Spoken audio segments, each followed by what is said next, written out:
Watanzania wenzangu, hebu tutafakari kwa pamoja maneno haya. Asante. Kama tulivyokuwa tumeongea Kiingereza, nadhani watu tunacho kama alivyosema kaka Mshaba, kilichopo ni ile zile barriers, kwa sababu tumekuwa tukizikwepa na inavyoonekana ni kwamba kama watu walikuwa hawajaelewa, na dada Maria nafikiri watu walitafuta katika baki kwamba watu waweze kuambiwa, kwa sababu tulikuwa tuko scattered sana, yani tulikuwa tumejitoa vile watu walivyokuwa namna walivyo, walikuwa wamejigaa sana. Kwa hiyo wakawa wametaka kutafuta namna ambayo unaweza kusaidia watu kama anavyosema kaka Mshaba, ni kupita tu katika zile barriers, kwa sababu hazina polisi wengi na haziwezi kuzuia watu ambao kama tukisema tukiwa wengi hawawezi, kwa sababu ni watu wachache. Unakuta ile beria moja labda ina polisi 10 au ina polisi 9 au hawazidi hata 20.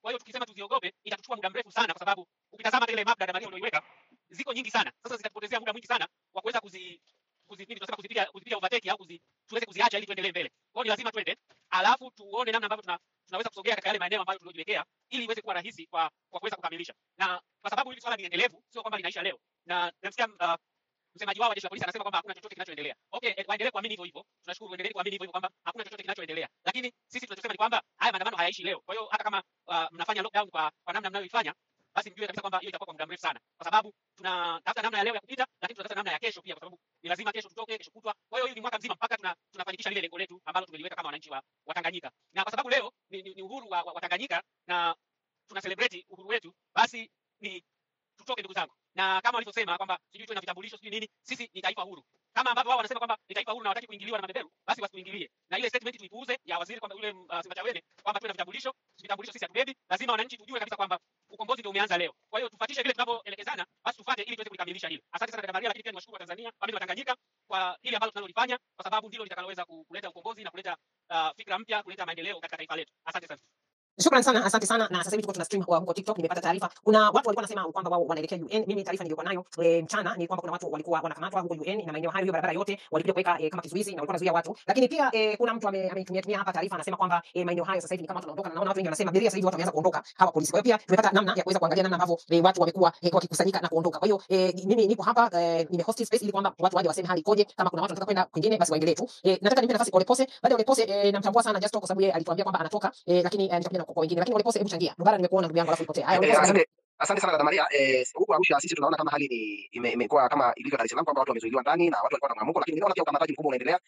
Nashangaa sana vyombo vya habari haviripoti ukamataji, bali inaripoti tu barabara ambazo hazina watu, lakini mimi niliona kabisa kwamba kuna sehemu watu walikamatwa, wamechukuliwa na wamepakiwa kwenye magari ya polisi, na watu wakachukuliwa kupelekwa, wameshushwa na wakati sisi tunakuja kupandia hapa daraja mbili, tukaona watu wanakamatwa chini ya msikiti ya Wahindi hapa karibu na kwa sheria mkuu wa serikali. Swala lingine tumeona pia mambo mengi kwamba kumbe polisi tunaojua sisi sio wale tu ambao wana wajibu wa mamlaka ya sheria. Kumbe hata vijana wa Chama cha Mapinduzi, kwa maana ya jumuiya ya Chama cha Mapinduzi, wanapewa silaha na kuvalishwa sare ya jeshi la polisi. Tumeshuhudia tunasikia kaka, hayo mambo yote tunajua na ni practice ya kawaida ya polisi kutumia GCM na nini. Tuko kwenye maandamano sasa hivi. Hii ni space maalum kwa ajili ya maandamano. Na tunajaribu kuweka mkakati, vitu ambavyo vinatuwezesha. Sisi hapa VCM tutadili nao huko mbele. Hebu turudi kwenye maandamano kaka. Ni vipi tunasonga mbele? Hayo mambo ya VCM polisi mimi nasema kwamba kwa sababu ya kurudi mbele ni vizuri pia kujua hilo, lakini mimi kwa sababu ngoja nirudi kwenda mbele. Yes, hayo mengine tutajadili siku nyingine. Bado tuko kwenye maandamano. Okay, sawa. Mimi nasema kwamba issue namna yetu ya kuendelea kwenda mbele ni kwamba kwa sababu lengo letu lilikuwa ni kuendelea kuandamana mpaka paeleweke, na bado siku zinaendelea, kwa sababu tulisema maandamano ambayo hayana kikomo. Hata hii leo ya kuweka kwenye lockdown hii ni kwamba ni kwa sababu waliwazuia wananchi wasitoke. Kwa hiyo hawawezi wakajiproud kwamba hakukuwa na maandamano. Na ndio maana watu wamenunua vyakula vingi kama nilivyosema na Maria. Sasa mimi nadhani tuendelee kukomaa kama ambavyo sisi tulikuja hapa mjini kusubiria kwamba tujitokeze, tujikusanye, tuje barabarani, tuendelee kuwasiliana kwenye magrupu yetu ya WhatsApp na sehemu zingine ambayo itakuwa rahisi kuwasiliana, ili tuingie kesho na mapema kuendeleza mgomo wetu au maandamano yetu mpaka siku ambayo huyu Kamusubanda wa kike atakapoondoka madarakani. Hayo tu nilikuwa nasema. Asante sana.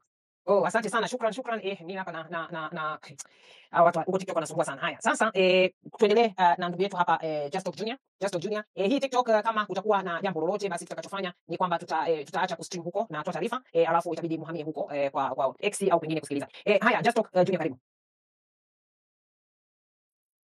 Just Talk Junior, unaweza kuongea kama uwezi, tuendelee na mtu mwingine. Okay, naona kama anapata shida. Okay, tuje kwako sasa Rubara, unaweza kuongea? Mimi nikiona mtu hawezi kuongea, naendelea. Ya, karibu sana. Hongereni na hongera kwa Tanzania wote, Tanganyika wote ambao wamejitokeza. Sisi tulitoka asubuhi, lakini kwa bahati mbaya huku kanda wetu ambao unaitwa ukanda wa Gaza, naona kama wametuwekea barriers kupita kiasi. Naomba tu niseme kwamba wachache ambao wanaweza wakajitokeza, mimi niwasia kwamba waondoke, wabebe vitambulisho, alafu wao watu ambao watatupatia intel ni jinsi gani tunaweza tukaendelea kwenye siku zijazo. Mimi nimejaribu, nilitoka nyumbani asubuhi, nimeenda hadi Ubungo, lakini nikaendelea zaidi kuangalia mazingira. So mazingira ya leo ni magumu kidogo, lakini nitatoa intel baadaye kwa watu ambao tutakuwa bado niko huko nje. Yaani naondoka naenda nafika sehemu napaki gari, baada ya kutoka asubuhi nikashindwa napaki gari, nasema naenda sehemu fulani nikiangalia maeneo. Wale ambao wanaweza wakatoka waende na vitambulisho, lakini tuwe watu ambao tutakuwa tuna strategize, tunatoa taarifa ambazo zitasaidia kuhakikisha kwamba tuna mkakati thabiti wa kuendelea. Asante sana. Okay, sawa. Sasa nataka niangalie Tanganyika. Tanganyika upo? Tanganyika, hebu changia hapo chap. Shukran sana. Karibu. Habari za mchana. Salama, karibu. Shukran. Mimi niko Dar es Salaam. Quick update ni kwamba kwa nitangulia maelezea situation ya Kimara. Nimekuwa huko Kimara kwa muda mrefu na mimi tangu asubuhi nimezunguka pia sehemu nyingi. Watu wengi sana wameelezea kuhusu barriers. Na suggest vitu viwili. Kitu cha kwanza, sometimes tusiangalie sana kujiorganize main road. Nafikiri hiyo pia imekuwa changamoto kubwa. Sometimes makundi ya watu ni machache.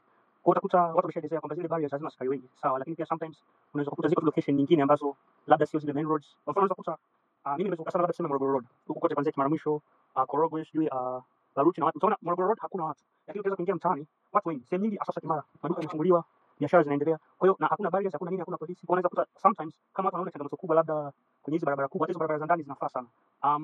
Kitu kingine tu suggestion kule kulikuwa zero. Niona hiyo Oktoba 29 nimeiona sana leo watu wanapinga msiseme location. Nafikiri hilo halina haja. Polisi nchi wana radio calls, wako kila mahali. Wakitaka kujua watu wako wapi, tukishakuania watajua tu anyway. Kitu 200 watajua. Sidhani kama kuna haja kuzuia watu kusema wako wapi au msiseme au msiulize. Nafikiri hiyo page ni inefficient. Jana nimeongelea sana kuhusu location, nikaomba kwamba tusifanye watu waende mnazi mmoja na nini. I still think location is very important. Tusiconceal, tusiwadiscourage watu kusema location, tusiwadiscourage watu kuuliza. Kuna watu genuine wameamka, haya maandamano mtu anatoka peke yake mmoja mmoja. Sasa mimi nakutana na watu ambao unamuona kabisa yuko peke yake, umwamini. Kwa mimi siwezi kuungana naye, lakini unamuona anakuuliza labda vipi hivi na hivi. Sasa unakutana naye barabarani, yuko peke yake, wako wawili, unaachana naye, lakini online the risk is very low. Sasa tena watu kiingia zero, wakasema jamani mko wapi? Watu mnajibu msiwaambie kwa sababu sijui kuna watu wa intel. Nafikiri si kitu kizuri. Kwa hiyo kwa kumalizia tu niombe hapo kwenye location, kwa sababu pia jana niliongea kwa kirefu, lakini pia tunataka nikazie sana kwamba maandamano pia ni location. Maandamano ni watu lakini pia ni location. Tuko watu wachache, kuna sehemu zinafikika.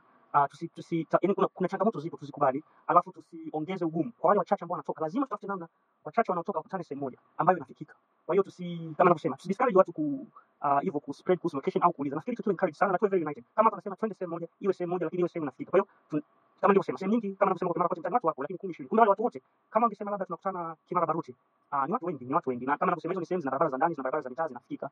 Kwa hiyo naamini kwamba kama tutajiorganize kama ni kesho, location zipangwe nzuri za watu ambao wako on ground, wameona mazingira, wapi kunapitika, wapi hakupitiki, na ziwe sehemu zinazofikika. Sisi tunajua mji wetu, waandamanaji wengi wanatoka Kimara, wanatoka Tegeta, Mbagala na wapi. Kwa hiyo katika hizi sehemu tatu, labda ningeongeza labda na Tabata, niseme labda sehemu 4, lazima ziwe location. Unaona kwa mfano jana labda watu wanapost Mbeya, labda Mbeya watu ndio mjini wakutane sehemu fulani, lakini unakuta Mbeya mjini watu wengi wameandamana, hata D29 walitoka Kela, sehemu kama Tunduma, sehemu kama Tukuyu ambazo ni 200 kilometers kutoka hizi sehemu zinazoelekea kilomita 200. Kwa sasa unakuta mwamko upo kweli, lakini tuangalie mazingira on the ground. Ninasema ni labda Mbeya jana ilitakiwa ziwe location 4 5, watu Tunduma ilitakiwa tayari wakatane jana ile wanakutana wapi? Kela, Tukuyu. Nataka kusema maandamanaji ni wale wanaandamana tarehe 29 kwa wingi, wako wengine wapya wengi ndio, lakini niseme watu wanaweza kwenda on ground wakavani. Je, nini maoni yako?